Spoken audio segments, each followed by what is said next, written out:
Bom, para terminar aqui com vocês, quero falar sobre o Marlon, lateral esquerdo do Cruzeiro, que assim, foi especulado como um possível alvo para o Corinthians na temporada do ano que vem. Como assim, Gustavo? Um possível alvo?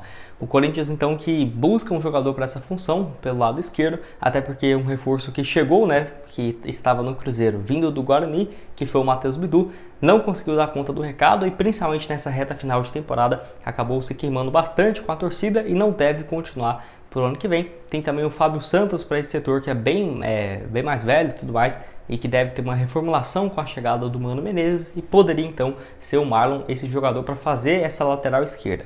Que assim, o Marlon tem 26 anos de idade, contrato com o Cruzeiro até o final de 2024. Na minha opinião, o Cruzeiro, assim que assegurar a permanência na Série A, eu tentaria essa renovação de contrato o quanto antes, até porque senão, em julho ele já pode assinar um pré-contrato para se mudar de graça em 2025, né, para alguma equipe, e é um jogador que tem um valor de mercado bem interessante. Nessa atual temporada tem 30 jogos, 2 gols marcados e também 3 assistências, ótimo desempenho do lateral esquerdo, que tem muitos números muito bons, né, de desarme, de criação, mesmo com uma queda recente, né, na produtividade, ele ainda segue sendo um dos melhores laterais esquerdos brasileiros no Campeonato Brasileiro e vive uma ótima fase.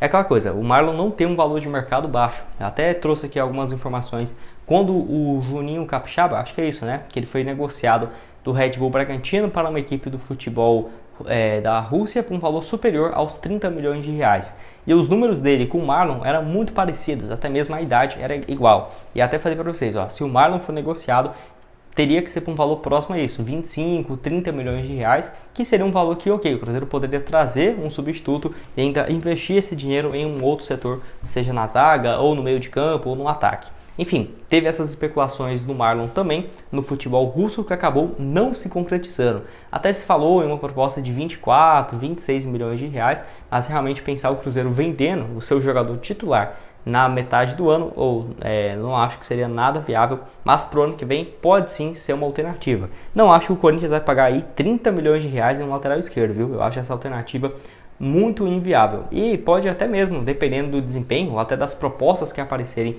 em janeiro para o Cruzeiro, negociar o jogador, que eu até falava que a possibilidade era de vender o Kaique, que era o reserva, mas eu não ficaria nada surpreso se o Cruzeiro embolsasse uma boa grana no ano que vem, vendendo seus dois laterais esquerdos, né? O Marlon, vamos chutar aí uma casa de uns 25, 30 bilhões de reais, e o Kaique, por exemplo, que já recebeu consultas da MLS, do futebol português, mas com valores baixos, 8 milhões, 10 milhões, e o Cruzeiro certamente vai pedir pelo menos o dobro disso, né? 16 a 20 milhões de reais, mas pode sim ter uma perca dos dois jogadores, ou pelo menos um, o Marlon e o Kaique assumindo essa função, ou a venda do Kaique mesmo e a continuidade do Marlon, que eu quero saber a sua opinião aqui embaixo. O que você acha desses valores e os números, né, do Marlon até aqui, que é um jogador que vive uma fase muito boa depois de muito tempo, né? Ele surge muito bem no Criciúma, onde somou mais de 80 jogos com a camisa do Criciúma, foi para o Fluminense, ficou 2017, 18 e 2019 pelo Fluminense, apenas 20 jogos por temporada. Não lembro dele com a camisa do Fluminense, vou confessar para vocês. Foi lá para o Boa Vista de Portugal e aí sim, ele teve um bom desempenho no futebol europeu. Aqui eu acho que os times brasileiros deveriam ter abrindo os olhos, né, para o jogador. No Boa Vista, em 2019 e 2020, 28 jogos, 2 gols e 2 assistências, números parecidos com o do Cruzeiro. E 2021, quando foi para o Trabzonspor, lá da Turquia, onde jogou então 38 jogos e 1 assistência. Além disso, no Fluminense ele volta, né? Fica 2021 e 2023 e 2022, melhor dizendo, apenas 20 jogos nesse período. E no final do ano passado para o início desse ano, antes de chegar no Cruzeiro, vivia uma boa fase lá no Ankaragucu, um clube lá da Turquia, onde somou 15 jogos e 2 assistências. Os números dele no SofaScore também são muito bons, ó. A nota média dele de 7.18 faz dele ser o jogador mais consistente no Cruzeiro nessa temporada, 25 instantes. Quem nos ajudou bastante também é a 188bet, que pode te ajudar com esses R$25 de saldo ao você fazer o seu registro vindo aqui embaixo pelo link na descrição. Você clica lá, faz seu registro e solicita esse seu bônus de R$25 que já cai na sua conta para você começar a apostar nesses próximos compromissos que vai ter do Cruzeiro, né? Com boas cotações.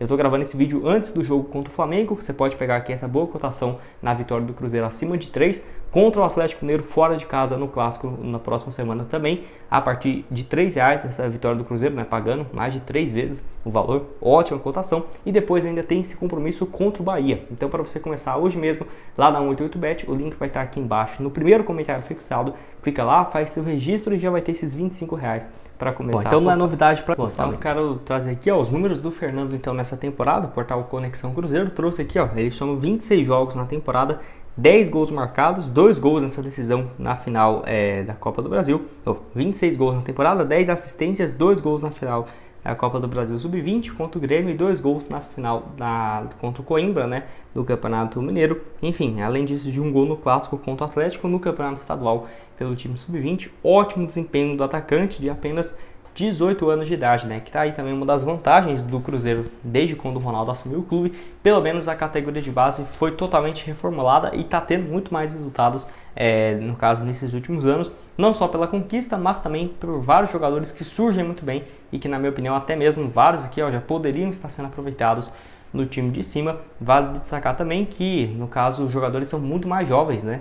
A categoria é Sub-20 e o Fernando, o grande destaque da competição, tem 18 anos de idade. Ele vai completar 19, no caso apenas em abril do ano que vem. Então tem um bom tempo ainda do centroavante aí pelo Cruzeiro, que ele então disputou 42 jogos na atual temporada pela equipe de base. É um número bem alto, né? Até mesmo por ser base, 42 jogos em um ano, é muita coisa. 26 gols marcados e 2 assistências.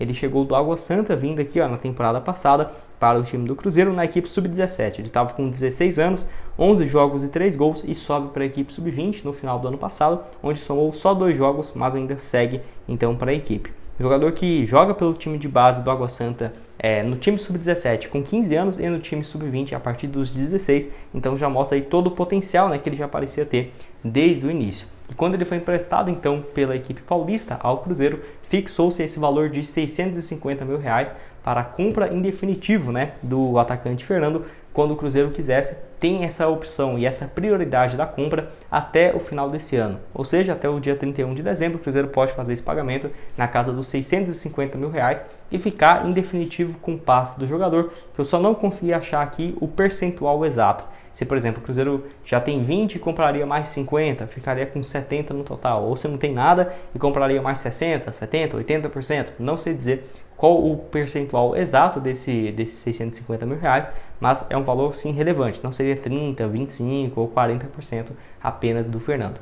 O Cruzeiro ainda não deu espaço para ele no time principal, muito por conta dessa reta final do Campeonato Estadual, e o Fernando já vinha chamando a atenção muito antes, né? Nos últimos 15 dias, sinceramente, 15, 20 dias, ele tem chamado muita atenção, mas já tem um bom tempo já que eu vinha falando dele aqui no canal, já tinha visto alguns jogos do Cruzeiro e vinha chamando a atenção toda hora esse Fernando, né, que marcava gols e tá aí então um ótimo desempenho. Ele não teve uma sequência maior até aqui e nem sendo relacionado para o time principal, porque o Cruzeiro quer comprar ele logo e definir essa situação junto com a Água Santa. E aí sim, quando tiver o passe dele em definitivo, vai começar a dar oportunidades para o atacante no time principal, que sinceramente não acho que seria uma opção ruim. O Cruzeiro não tem centroavante, o Gilberto está fora, o Rafael Elias deve voltar só no mês que vem e poderia sim ser um bom complemento de elenco daqui para o final do ano, quem sabe não surgindo o novo Vitor Roque, né? Só que o Cruzeiro parece que muito mais pé no chão, tendo essa responsabilidade de somente vai dar espaço para o time, no time principal, para o Fernando, quando tiver comprado em definitivo seus direitos econômicos junto com a Água Santa, que já teve algumas consultas do futebol europeu para o atacante há algumas semanas, e o Cruzeiro não quer correr nenhum risco, né, de valorizar mais um atleta e ele acabar saindo de graça.